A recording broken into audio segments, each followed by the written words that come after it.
वैराग्य विद्या निज भक्ति योगा शिक्षार्थम एकः पुरुष पुराना श्री कृष्ण चैतन्य शरीरधारी कृपाम्बुधिर यस्तम प्रपद्ये।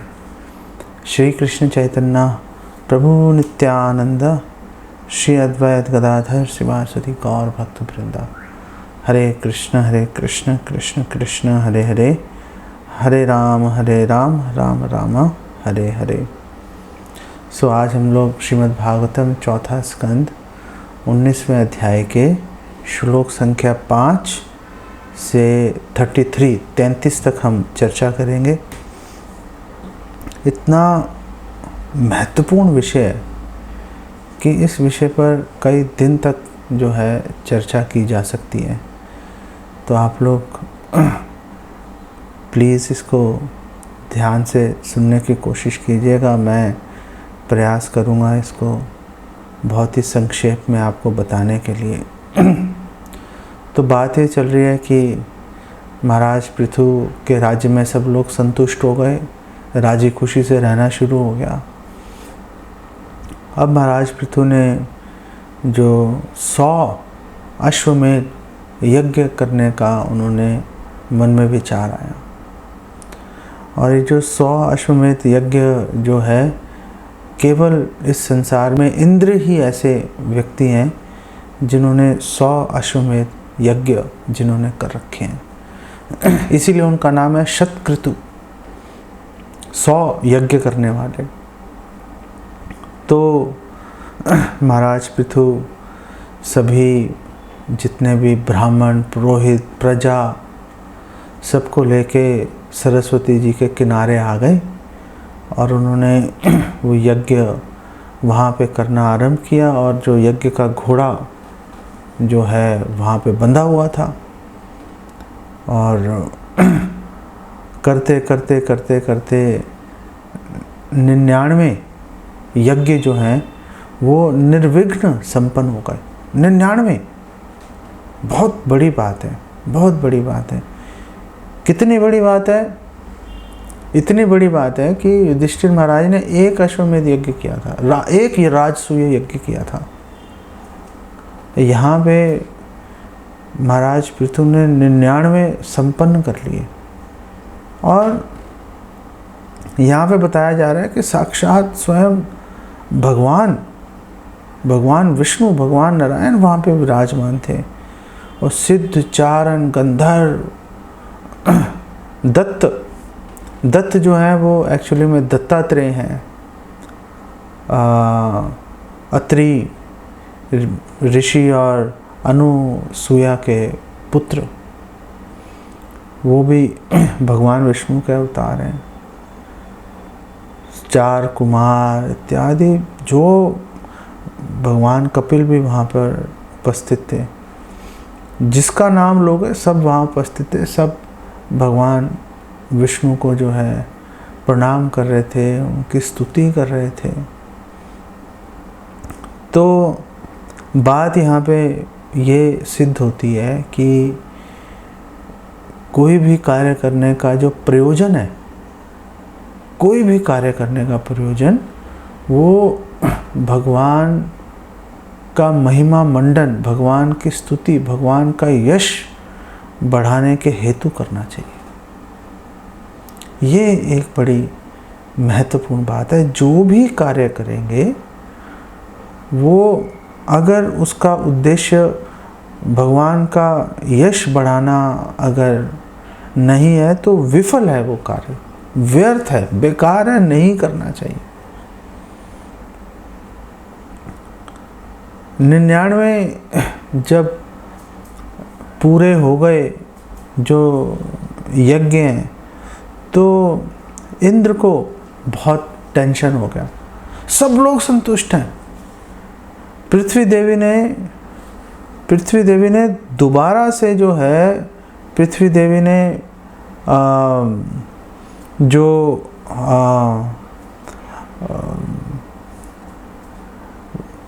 दोबारा पृथ्वी देवी ने गाय का जो है रूप उन्होंने धारण कर लिया। दोबारा से अपनी प्रसन्नता, पहले तो डर के मारे किया था, अब तो अपनी खुशी से उन्होंने धारण कर लिया और सारा जो यज्ञ की सामग्री इत्यादि सब वस्तुएं उन्होंने वहाँ पे प्रदान की।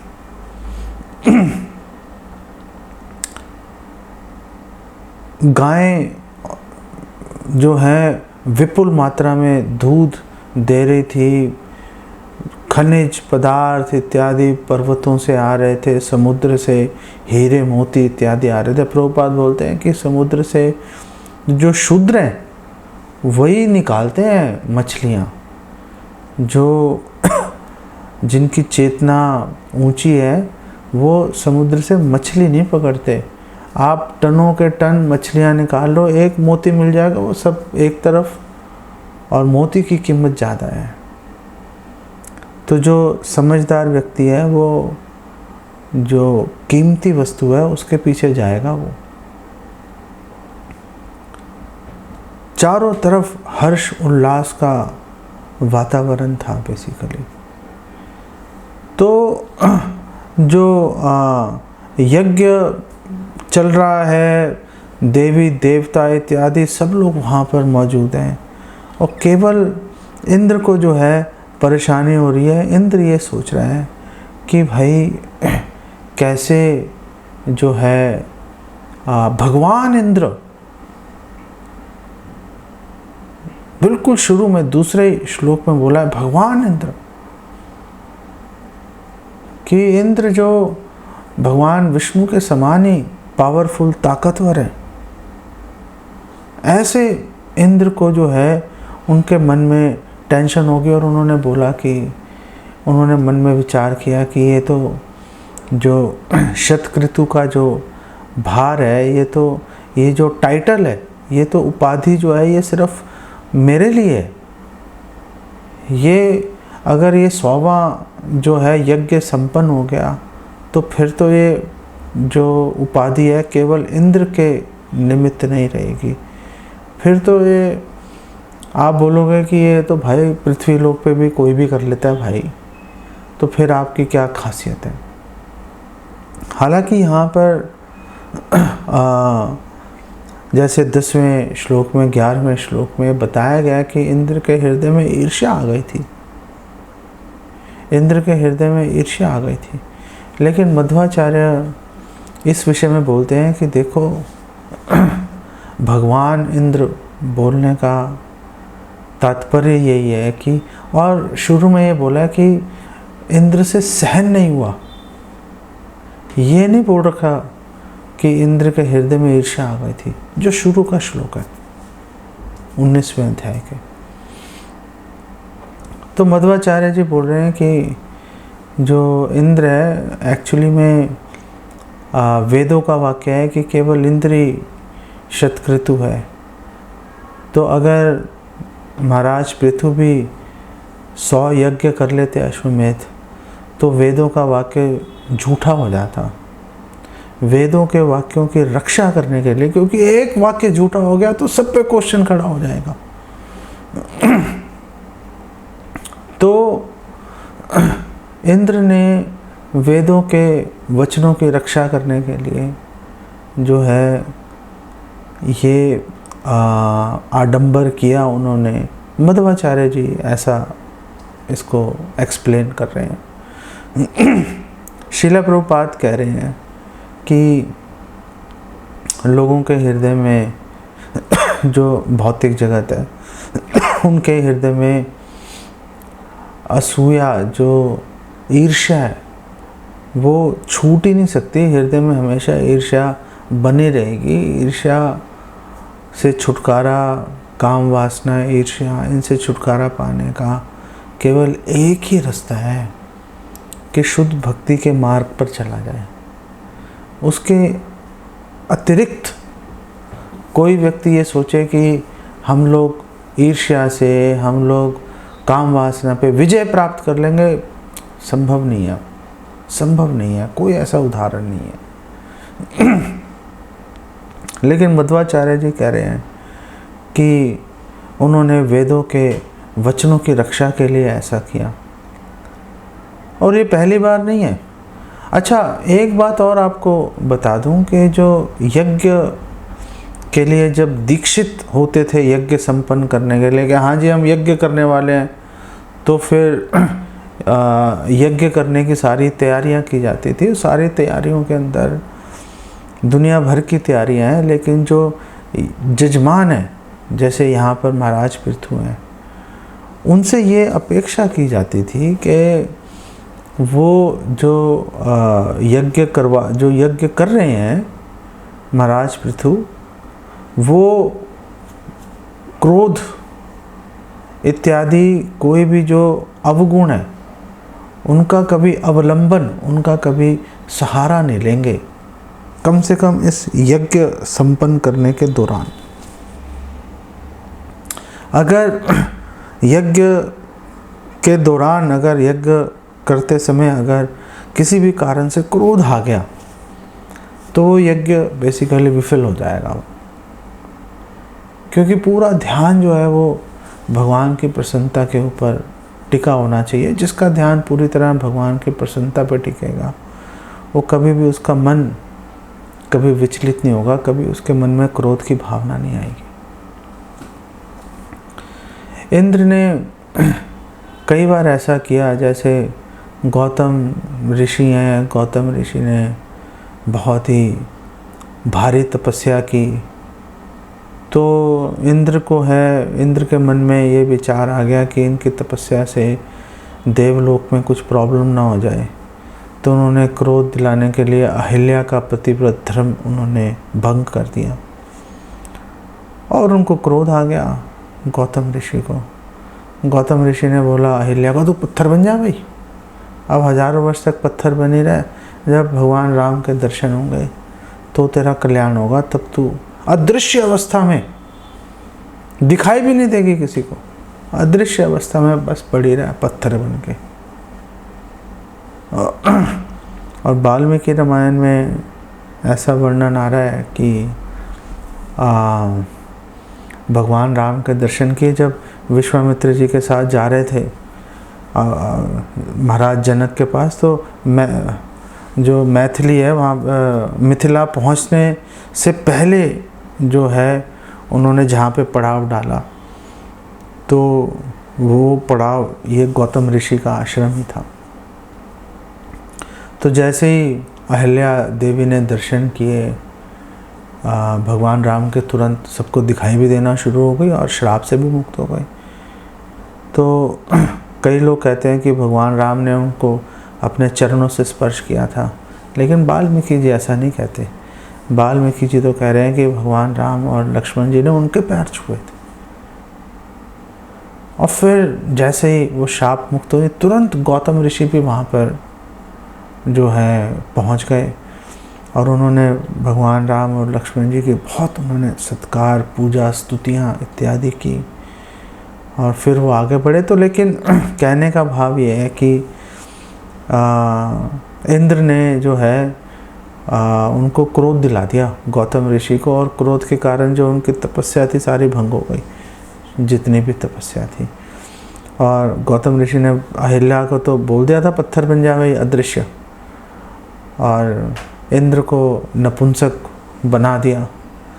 तो फिर इंद्र नपुंसक बन के वापस आया तो उसने देवी देवताओं को बोला भाई तुम्हारी रक्षा के लिए मैंने ये सब किया है, अब मेरे को वापस जो है वीर्यवान बनाने के लिए कुछ इलाज ढूंढो। तो उन्होंने भेड़ से अंडकोश लेके आए और इंद्र को लगाए, तो जाके इंद्र वापस वीर्यवान हुए। तो ये जो है क्रोध करने का बेसिकली फल है।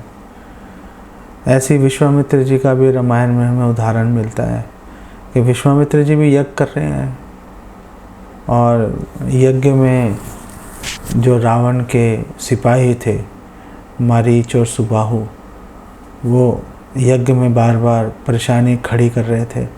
विश्वामित्र जी चाहते एक सेकंड में भस्म कर देते उनको, लेकिन उन्होंने कहा भाई क्रोध नहीं करूँगा, क्रोध करते ही मेरा यज्ञ विफल हो जाएगा। तो जाके स्पेशली गए अयोध्या महाराज दशरथ के पास और भगवान राम को मांग के लेके आए वहाँ से।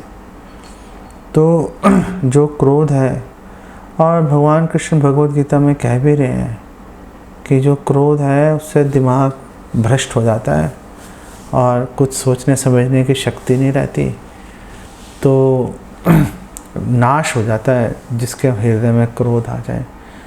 और नाश शरीर का, संपत्ति का नाश हो ना हो, अगर आपकी तपस्या ही विफल हो गई, अगर आपका जीवन का उद्देश्य ही प्राप्त नहीं कर पाए, तो बाकी तो नगण्य है, बेकार तुच्छ बातें हैं बाकी। इसलिए क्रोध करने से बचना चाहिए। भगवान की सेवा के लिए अगर क्रोध किया जाए तो बात बनती है। तो इंद्र ने क्या किया, इंद्र ने छद्म सन्यासी का वेश बनाया और पहुंच गया वहाँ पर, और उसने रथ का घोड़ा चुरा लिया, उसने अयज्ञ का घोड़ा। महाराज पृथु तो जा नहीं सकते क्योंकि वो तो भाई क्रोध नहीं कर सकते वो। तो महाराज पृथु का लड़का जो है वो गया और इंद्र के पीछे भागा और इंद्र को पकड़ लिया। जैसे ही पास पहुंचा, उन्होंने दिखा रहे तो सन्यासी है, इसने गेरुए वस्त्र डाले हुए हैं और सन्यासी का वेश है। तो इंद्र ने घोड़ा छोड़ के दूर खड़ा हो गया भाई वो। तो वो जो महाराज पृथु का लड़का है उसने इंद्र को तो छोड़ दिया और घोड़ा ले आया, और क्योंकि वो घोड़ा जीत के ले आया था इंद्र से, इसीलिए उसका नाम विजिताश्व पड़ गया। विजित अश्व, विजिताश्व। अच्छा, वो दत्तात्रेय जी की भी मैं आपको नाम का बता रहा था कि उनका नाम तो दत्त है, लेकिन क्योंकि अत्रि ऋषि के पुत्र हैं इसलिए दत्त जमा अत्रेय, कि अत्रि ऋषि के पुत्र, इसीलिए उनको दत्तात्रेय बोला जाता है। तो खैर विजिताश्व ले आया और वापस यज्ञ शुरू हो गया, जो 100वां यज्ञ है। फिर अचानक जो है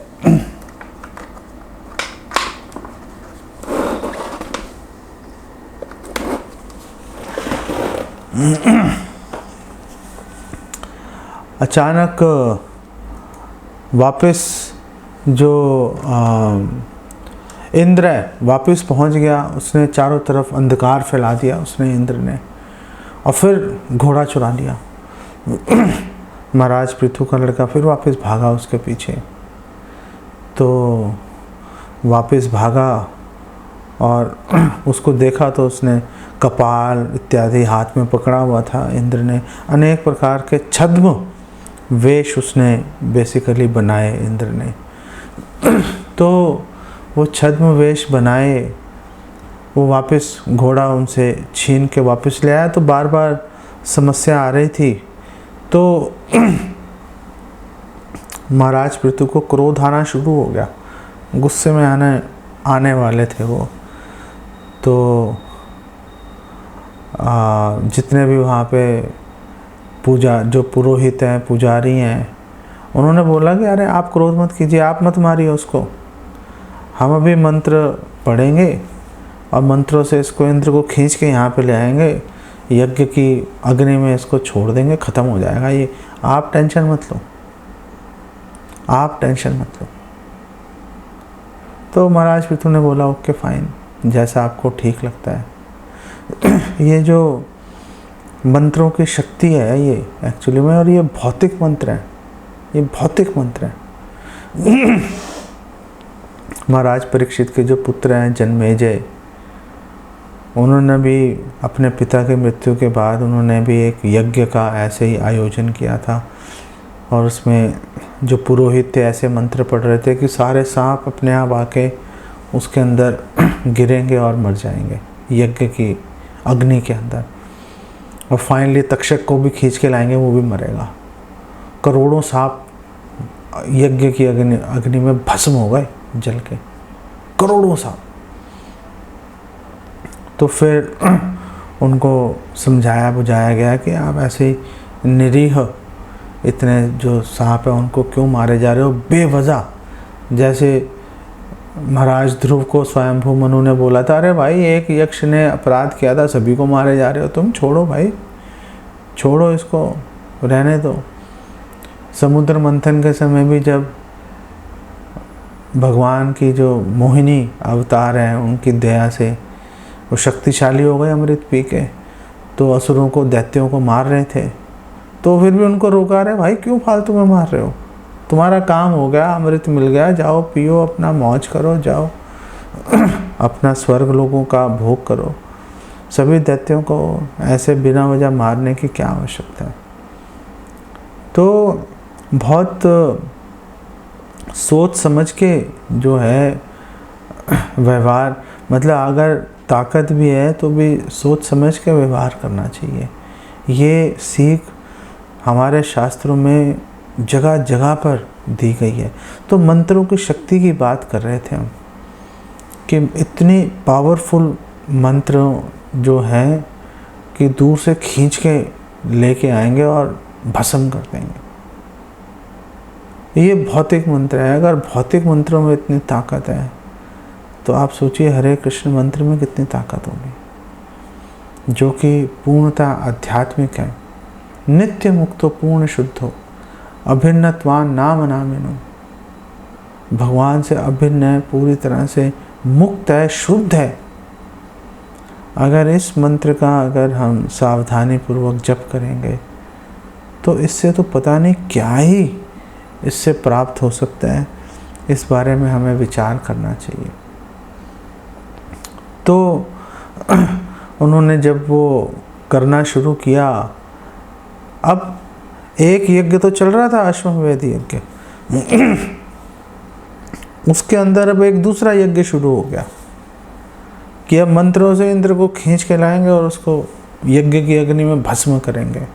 और इंद्र खिंच भी रहा था इंद्र को खिंचाव महसूस हो रहा था, उसका मन कर रहा था कि जाके यज्ञ की अग्नि में कूद जाऊं। वो मंत्र उसको खींच रहे थे इंद्र को।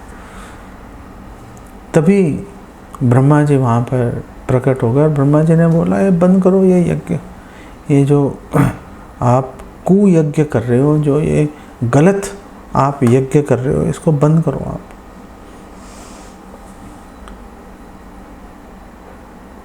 गलत, वहाँ पे उस समय 2 यज्ञ चल रहे थे।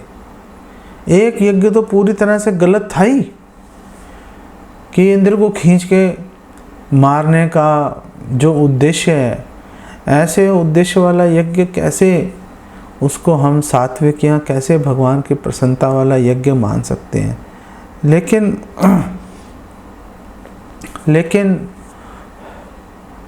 जो अश्वमेध यज्ञ है वो भी जो है अब अनाचार की तरफ जा रहा था। वो यज्ञ भी अनाचार की तरफ जा रहा था। वो कैसे उसका उद्देश्य बदल गया कि उस यज्ञ की वजह से इंद्र जो है अराजकता फैल रही थी, लोगों के संतोष के अंदर कमी आ रही थी। ऐसा यज्ञ संपन्न करने का कोई लाभ नहीं था। तो ब्रह्मा जी ने बोला, अरे भाई यज्ञ आखिर हम भगवान को प्रसन्न करने के लिए करना चाहते हैं ना। अब वो मकसद, वो उद्देश्य ही धूमिल हो गया, धूल पड़ गई उस लक्ष्य के ऊपर। अब तो जिद की बात दिखाई दे रही है, बंद कर दो इसको, कोई फर्क नहीं पड़ता, 99 बहुत है। महाराज पृथु ने कुछ नहीं बोला। महाराज पृथु ने कुछ नहीं बोला। महाराज पृथु को बहुत गुस्सा, तो इस मन में खेद था उनके कि इतने छद्म वेश इसने धारण कर लिए। इंद्र ने इतनी समाज के अंदर आगे जाके जो है इस बात का उदाहरण लेकर लोग गलत व्यवहार करेंगे। और श्रील प्रभुपाद एक्सप्लेन करते हैं कि वही जो इंद्र ने उस समय किया था, जो तरह तरह के छद्म ढोंगी वेश बनाए थे, अंदर कुछ और है, अंदर कुछ और है। बाहर से वो गैरवे वस्त्र धारण करे, कभी कपाले, कभी कुछ कभी कुछ। तो ये जितने भी छद्म वेशधारी हैं, जितने भी ढोंगी साधु सन्यासी हैं, ये बेसिकली इंद्र के उन्हीं, जो इंद्र ने वो वेश धारण किए थे, वहीं से उनको वो प्रेरणा मिली हुई है। तो ब्रह्मा जी ने आके इस 100वें यज्ञ को भी रोका और इंद्र को मरने से भी रोका, क्योंकि दोनों से ही अराजकता फैल रही थी। आखिर इंद्र को मारने से समाज में सुख और शांति कैसे फैलेगी? सभी देवी देवताओं को, वर्षा को, हर वस्तु को सुचारू रूप से चलाने के लिए इंद्र की आवश्यकता है ही। अगर इंद्र ही मर जाएगा तो फिर समाज सुचारू रूप से चलेगा कैसे? महाराज पृथु को प्रकट ही इसी उद्देश्य से किया था साधुओं ने कि अराजकता को ख़त्म किया जाए, और वही अराजकता अगर एक यज्ञ के चलते अगर फैल रही है तो उस यज्ञ को रोक देना ही ठीक है। अब एक तरफ राजा इंद्र है जो कि भगवान विष्णु के सेवक हैं, वो भी भक्त हैं। दूसरी तरफ महाराज पृथु हैं, शक्त्यावेश अवतार हैं, भगवान के भक्त हैं। दोनों के अंदर मतभेद आ गए, दोनों के अंदर भगवान को संतुष्ट करने के लिए दोनों के अंदर मतभेद आ गए। तो भक्तों के समाज में ऐसे मतभेद, आप जब तक शुद्ध भक्त नहीं बन जाते तो ऐसे मतभेद आ ही सकते हैं, संभावना हमेशा बनी रहती है। लेकिन जिस प्रकार ब्रह्मा जी के वचनों का इंद्र ने भी पालन किया और महाराज पृथु ने भी पालन किया, और 33वें श्लोक में तो एक्चुअली में ब्रह्मा जी कह ही रहे हैं कि क्यों आखिर उन्होंने ऐसी बात बोली। कह रहे भाई एक दूसरे से लड़ो मत।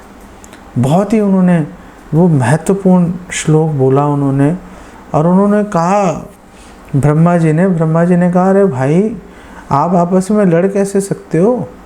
आप आपस में लड़ कैसे सकते हो? आप दोनों जो हो, आप दोनों भगवान के अंशित हो, भगवान की संतान हो। और ये बात चाणक्य पंडित भी कह रहे हैं ना, आत्मवत् सर्वभूतेषु, सबको जो है अपने समान भगवान का दास समझना चाहिए। ब्रह्मा जी ने बोला कि आप दोनों जो हो एक दूसरे से कोई भिन्नता नहीं है आप दोनों में, आप दोनों ही एक समान ही हो, अभिन्न हो, क्योंकि आप दोनों ही भगवान कृष्ण के, भगवान विष्णु के दास हो। तो फिर आखिर आपस में लड़ाई करने की आखिर ज़रूरत ही क्या है? और फिर ब्रह्मा जी ने बहुत महत्वपूर्ण जो है बात ब्रह्मा जी ने बोली महाराज पृथु को। अब ब्रह्मा जी ने कहा कि देखो आप 100 यज्ञ करके भगवान को प्रसन्न करना चाहते हो ना, 99 यज्ञ से ही आप भगवान को पूर्णतः संतुष्ट कर लोगे। आपको बिल्कुल इस विषय में बिल्कुल भी संशय करने की आवश्यकता नहीं है, और आपका यश जो है वो राजा इंद्र से भी अधिक आपका यश फैलेगा। और आगे जाके आप देखोगे कि ऐसा हुआ भी, आगे जाके आप देखोगे ऐसा हुआ भी। महाराज पृथु को भगवान विष्णु की पूर्ण उनको कृपा भी प्राप्त हुई, और उस कृपा के बल पर उनको भगवान के शुद्ध भक्तों के दर्शन भी उनको प्राप्त हुए। तो कोई भी हम कार्य करें उसके पीछे हमारा जो लक्ष्य है वो केवल और केवल भगवान को प्रसन्न करने का होना चाहिए। और भक्तों के आपसी मतभेद होते ही रहेंगे। अगर आपसी मतभेद नहीं हो रहे तो इसका मतलब यहाँ तो सारे शुद्ध भक्त हो गए, यहाँ बिल्कुल डेड चल रहा है प्रचार, कोई कर ही नहीं रहा, सब अपने में मस्त है। जब कोई मिल के सेवा ही नहीं कर रहा तो फिर मतभेद कहाँ से आएंगे? फिर तो तू अपने घर राजी, मैं अपने घर राजी, बात खत्म हो गई। फिर तो वो वाली बात चलेगी फिर तो। सो मतभेदों से घबराकर भक्तों को कभी भी एक दूसरे से व्यवहार करना, एक दूसरे के बारे में अपने मन में गलत भावनाएं रखना, वो कभी भी ऐसा नहीं करना चाहिए। मैथमेटिक्स के अनुसार 100 हमेशा 99 से बड़ा होता है, लेकिन आध्यात्मिक जगत में भगवान की सेवा के अंदर 99 100 से बड़ा हो सकता है। तो अगर कोई भक्त बहुत बड़ी बड़ी सेवाएं कर रहा है तो हमें उससे ईर्ष्या अपने हृदय में लाने की कोई आवश्यकता नहीं है। भगवान श्रील प्रभुपाद बोल रहे हैं कि जो व्यास आसन पर बैठ कर लेक्चर देना और मंदिर में पोछा लगाना एक ही बराबर है। भगवान सेवा की भावना को स्वीकार करते हैं, ये बहुत ही हमारे लिए सांत्वना की बात है। तो अगर कोई भक्त काफ़ी बड़ी बड़ी सेवाएं कर रहे हैं तो हमें उनके प्रति अपने हृदय में कोई ईर्ष्या की भावना नहीं लानी चाहिए। आपकी छोटी सेवा भी अगर सरल हृदय से अगर की जाएगी तो भगवान उसका संज्ञान भी लेंगे, नोटिस भी करेंगे उसको। भगवान देख लेंगे अच्छा ये सेवा कर रहे हैं, और भगवान अपनी पूरी कृपा भी भगवान प्रदान करेंगे। इस बारे में हमें लेश मात्र भी संशय नहीं होना चाहिए। इसको यहीं पे मैं विराम देता हूँ।